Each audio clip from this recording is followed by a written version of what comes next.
Hello tout le monde, première vidéo sur ma chaîne consacrée à One Piece Card Game, le jeu de cartes à collectionner One Piece qui vient de sortir, il est sorti début décembre en France, en juillet il me semble au Japon.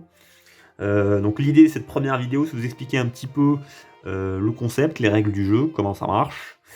Et donc première chose, on va commencer par les starter decks. Donc le premier starter deck, c'est en gros c'est un deck préconstruit. Il y en a 5 aujourd'hui qui sont sortis en France. Donc ça c'est le premier deck Luffy. Donc là la boîte ressemble à ça. À l'arrière vous avez les différents types de cartes que je vais vous expliquer là dans pas longtemps. Et à l'intérieur on va retrouver le tapis de jeu qu'on peut voir là. Donc quand on ouvre la petite boîte, donc on va retrouver donc notre leader, là pour le coup, c'est Luffy. Donc qu'on va placer dans la zone leader card. Tac. Essayez de pas trop bouger. Donc on a le leader. On a le Don Deck. Alors le Don Deck, c'est ça. En gros, on dispose de 10 dons.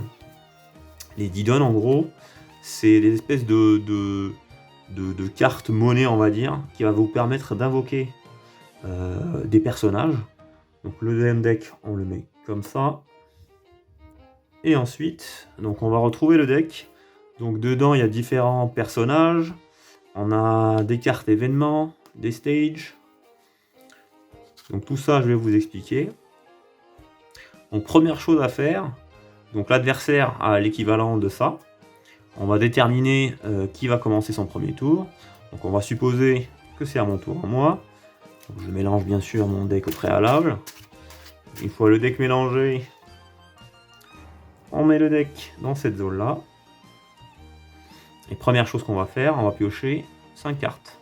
Donc là, on pourra regarder nos cartes. Là, on a un choix à faire. Soit on est satisfait de nos cartes, soit ils ne nous conviennent pas. Et dans ce cas-là, on peut remélanger les cartes. Et repiocher 5 derrière. Ok. Une fois qu'on a nos 5 cartes, on va mettre nos points de vie. Les points de vie, c'est des cartes, en fait, qui sont là.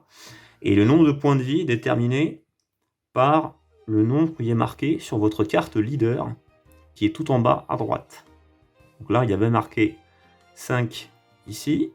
Donc ce qu'on va faire, on va prendre 1, 2, 3, 4 et 5. Donc l'adversaire fait pareil de son côté. Et ensuite, le premier tour, donc supposons que c'est moi qui commence. Le premier tour, on ne pioche pas de cartes et on met un don. De son côté, l'adversaire, donc on va supposer que c'est l'adversaire qui joue. L'adversaire, quand il a son tour, il va piocher une carte et piocher 2 dons. Donc ça, c'est ce qui va se passer ensuite, par la suite, chacun son tour. C'est une carte plus 2 dons. L'exception est faite pour le premier qui pioche pas de carte et qui met qu'un seul don. Ok. Donc les deux premiers tours, donc mon premier tour à moi et le tour adversaire, on ne peut pas attaquer l'adversaire, le leader ennemi. Donc l'objectif du jeu, vous l'aurez compris, c'est de taper le leader, donc avec les cartes personnages ou le leader en lui-même, taper le leader pour lui enlever ses points de vie. Donc à chaque coup reçu, on retire un point de vie.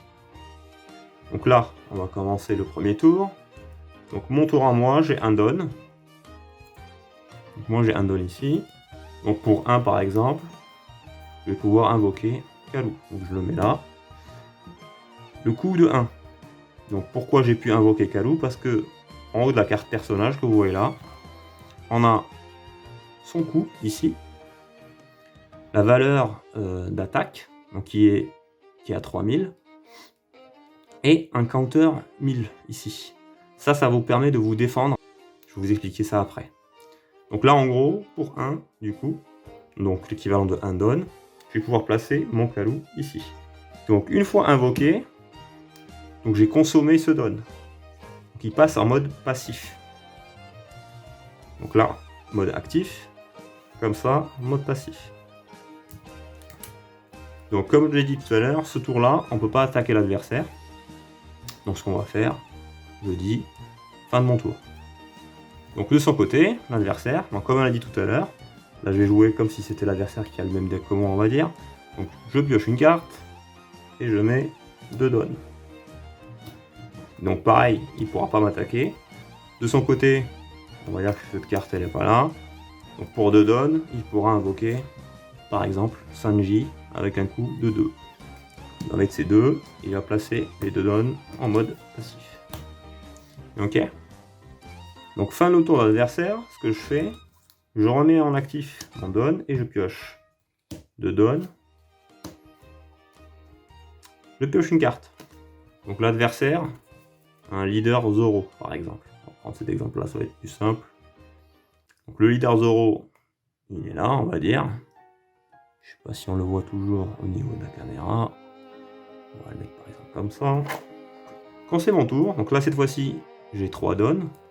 Donc j'ai le choix entre invoquer différents personnages, il n'y a pas de limite de personnages. Je peux invoquer un 3 par exemple. Et je vais essayer de taper l'adversaire. Donc ce que je vais faire, je vais pas invoquer de personnage pour vous montrer la partie attaque. Donc comme on a pu voir, le leader adverse a 5000 points. Donc pour que je puisse lui enlever un point de vie, il faut que je tape au moins à 5000 points. Donc mon leader, Luffy, dispose de 5000 points. Donc je peux dès à présent l'attaquer à 5000 points. Donc je peux le mettre en mode passif et dire je t'attaque à 5000. De son côté, s'il a des cartes avec un counter, par exemple Nami elle a un counter de plus 1000 sur le côté, il peut dire je défausse cette carte, que je mets à la poubelle, et j'ajoute 1000 points à Zoro, ce qui fait qu'il pourra garder mon attaque. Vu que j'avais déjà invoqué Karu au tour précédent, je peux lui donner 2 dons, que je mets en dessous, et je dis, donc chaque don, si je rajoute un don à un personnage, chaque don rajoute 1000 points d'attaque au personnage. Donc à ce moment-là, Karu passe à 5000, et je dis à 5000, je tape Zoro. Et donc pareil de son côté, soit il se défend avec des counters, soit il ne défend pas, et il se prend le point d'attaque. Quand il perd un point de vie, ce qui se passe, le point de vie va de là, donc la carte la plus haute ici, et va à la main. Ok. Il y a certaines cartes, je vais voir si j'en ai à proximité. On va reprendre Usopp par exemple. Supposons au moment d'attaque, j'avais Usopp ici, donc on prend la carte la plus haut, donc je perds mon point de vie. Il y a certaines cartes qui ont un trigger. Trigger, ça va être plusieurs différents types d'effets. Pour celle-ci par exemple, pour Usopp, on va te dire play this card. On va pouvoir la jouer directement. Ah, donc attention, c'est pas en piochant au niveau du deck, chacun son tour, et c'est quand on perd un point de vie qu'on peut activer un trigger. Dans ce cas-là, l'effet d'Usopp, je peux le jouer directement, sans coup, sans dépenser de coups de don ce tour. Ok. Au niveau des cartes, donc on a donc le leader, on a des cartes qu'on appelle vanilla, en gros on a juste un coup, mais il n'y a pas d'effet. Et on a des cartes comme Usopp par exemple, où on a, donc il y a le trigger, et puis plus haut on voit don x2 ou un attacking, c'est en gros si je lui dis, si je donne 2 dons à cette carte, l'adversaire ne peut pas activer de bloqueur durant ce tour, qui a 5000 ou plus de puissance. Donc un bloqueur, c'est quoi? Un bloqueur, par exemple j'ai Chopper. Donc Chopper, son effet, on voit ici, en orange, bloqueur. C'est-à-dire, si le leader adverse m'attaque, donc on va dire qu'ici par exemple Zoro va attaquer mon leader, et si j'avais donc mon petit Chopper ici, je peux dire, bah tu tapes Chopper, et il tape Chopper, donc 5000 contre 1000, donc forcément mon Chopper va perdre, et je mets à la poubelle. Autre information que j'ai oublié de préciser, sur chaque carte, donc il y aura bien sûr les points d'attaque, on a donc l'effet qui se trouve là, et en dessous on trouve le nom, le type de la carte, donc là pour le coup c'est le leader Luffy, et en dessous, on va dire un espèce de titre. Donc là, on peut voir qu'il fait partie des Supernova et les Straw Hat Crew, donc en gros les Mugiwara, les chapeaux de paille. Donc ça va servir s'il y a des effets de cartes qui disent si tel ou tel personnage fait partie des Supernova ou autres, on peut activer l'effet. Donc c'est la même chose si je prends Usopp par exemple, donc il fait partie des Straw Hat Crew comme on peut voir ici. L'adversaire joue son tour. Une fois que l'adversaire joue son tour, je remets en position en actif toutes mes cartes. Donc le petit Kalou repasse en actif. Je récupère mes donnes qui étaient là. Je pioche mes 2 donnes et je repioche une carte. Autre information très importante, je ne sais plus si je l'ai précisé ou pas, quand on pose un personnage, donc il ne peut pas attaquer tout de suite. Il faut qu'il attende le tour d'après pour pouvoir attaquer. Donc si je mets j'invoque Vivi ce tour, pour 2 donnes par exemple, je ne peux pas attaquer avec.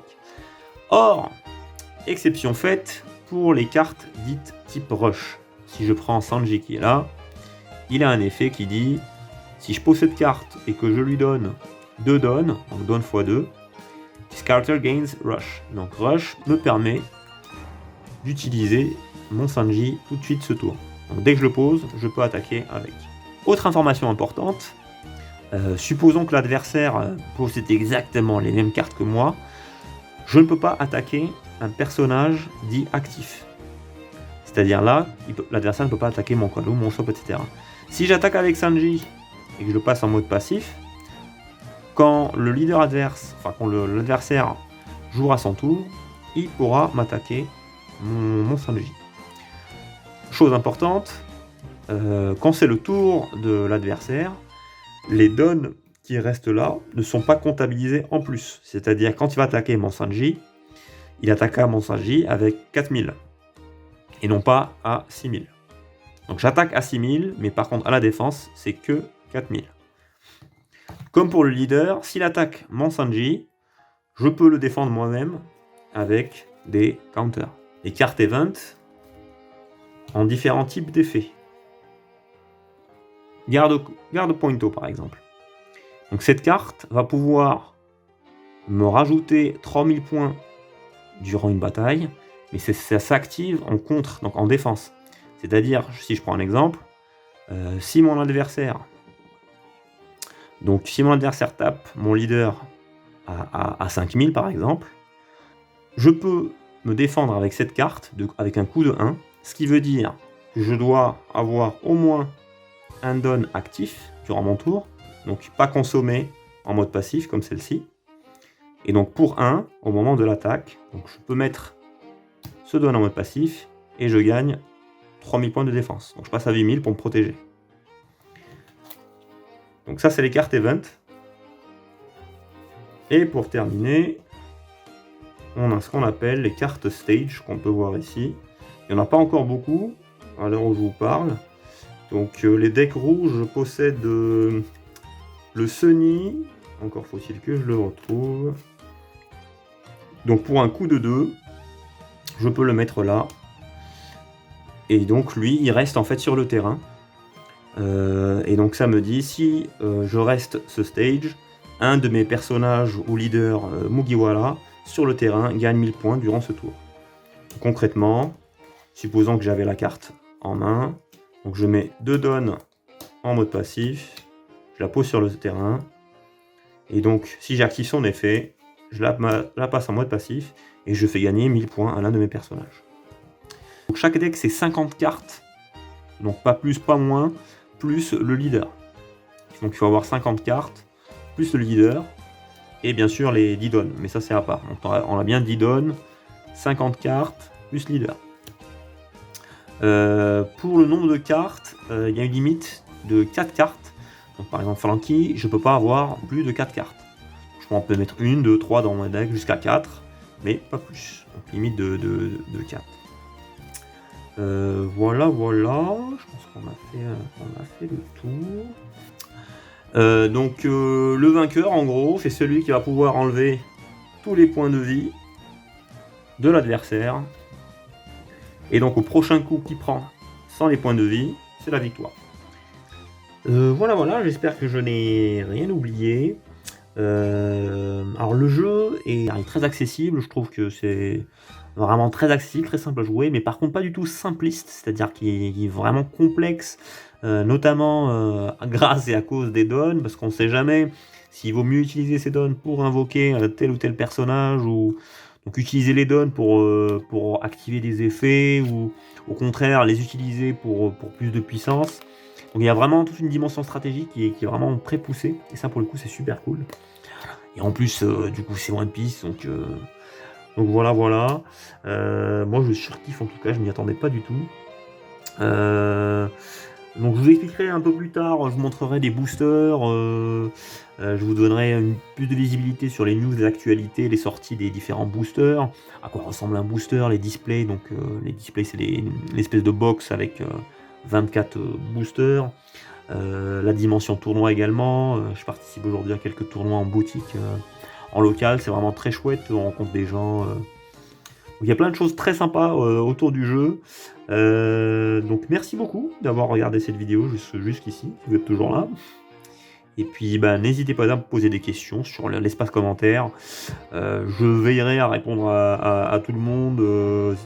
N'hésitez pas. Et puis bah, écoutez, merci et à plus. Ciao ciao.